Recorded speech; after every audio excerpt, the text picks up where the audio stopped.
I've been integrating something probably for the past, I'm going to say month and a half. It's been coming on in layers, and it is now the initial concept has totally been laid out for me, and now it's a process of how long it takes the integration to really fully kind of work its way through my body, change my behavior, work its way through my intellect, and really reset, take its place, in the neural net of my existence here in this life, in this world.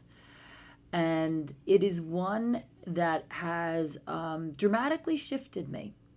So I have a heart of fire. I do. That is my nature.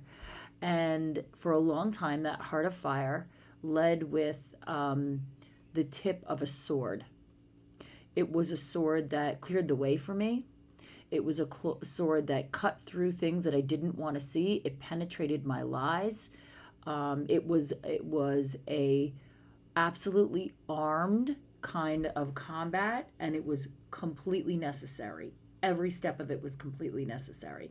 I would not be to the place where I was able to absorb the next lesson without that initial lesson. After really going to war with myself, with my lies, with my accepted path of what I thought was okay for my life, and really changed the course of that, reset some very basic coding within me. The new iteration that I've been getting in waves, and that is coming clearer and clearer and clearer and clearer in examples of both synchronicities, signs, how these things crop up in your life and come through to kind of shape and mold you, besides the ideas and concepts that start to really resonate with you, is that I still have a sword in my hand. I will always have that sword. I will always have that fire based energy, but that this tip of the sword, rather than a lancing tip, a penetration tip, so I would say actually a masculine energy directive, right? So I was thrusting, I was penetrating, I was even rending, because that was necessary. That was part of the journey that I was on. Now, although I'm still holding the spear, it is the sword tip is the tip of what I'm going to call fierce compassion. So in my meditative states, what keeps coming up for me is absolute grounded love, and love being the weapon. Now, I don't mean to weaponize love in terms of manipulation and using it as a dagger or a dart, because it certainly can be used that way.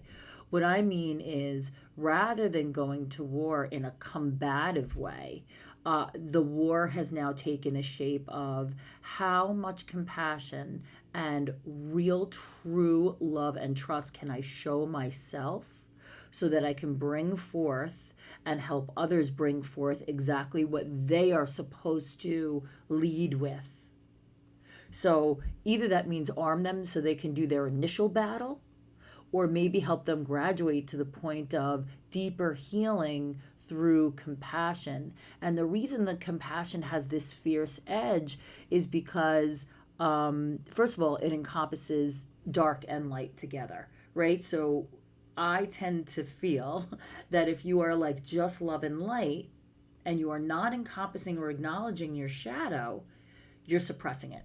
And it's going to come out somewhere. It's going to come out in projection. It's going to come out in you laying your own shit on other people. It's going to come out with making yourself a victim.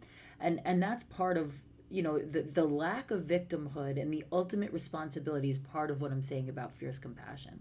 It's about accepting yourself exactly as you are, and then deciding what you want to upgrade with love. And I'll tell you, the love is a stronger driver than any whip that you whip yourself with. And I used to be a complete wielder of that whip. I thought that if I didn't wield a whip, I would just molder in my own filth, right? Never work out, never have a goal, never complete a project, nothing. at my heart, one of my lies is that I'm lazy and I'm a taker.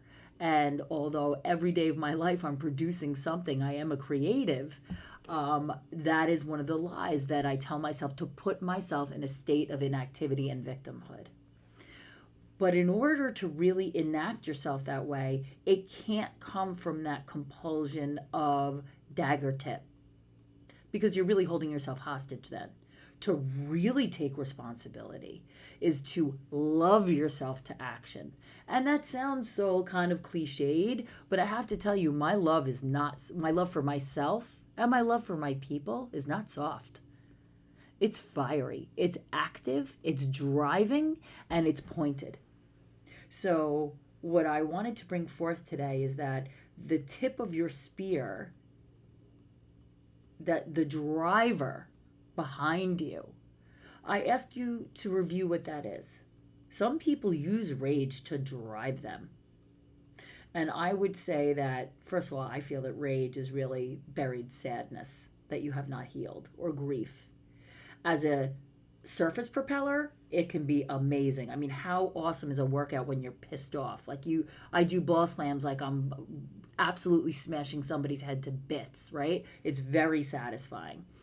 But that can't be your continual fire, because that's going to burn out, and then it's going to burn you out. And what will happen is, because you're coming from this place of artificial fire, you will destroy everything you've built. You will burn out. You will set your life on fire. It is not an ultimately constructive way to achieve. It's a great spark, an amazing spark. And I'm not saying like initial spark. You may ride that for years, but if you cannot come to a place of love and compassion, you are going to ultimately immolate. You're going to destroy yourself, because you're going to burn out.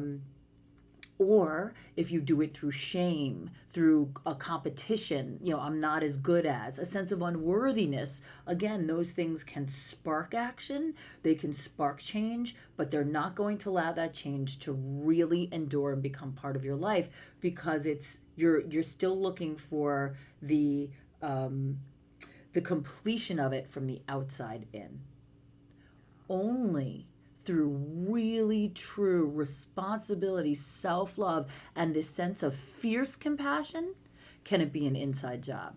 And that's the only way we change anything, right?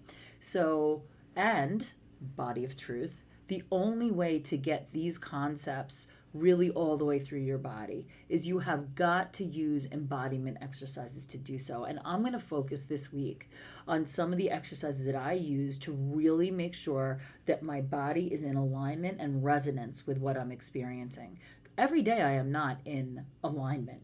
There are days where I can feel that I'm off. And some days I can't quite put my finger on how to get myself back there. But there are practices that I do on the daily. That's part of it, is consistency and reps. But I will share those this week, because unless you are fully embodied, these changes are only taking place in your mind. You're not doing the accompanied work that it takes to truly change the whole grid of your body.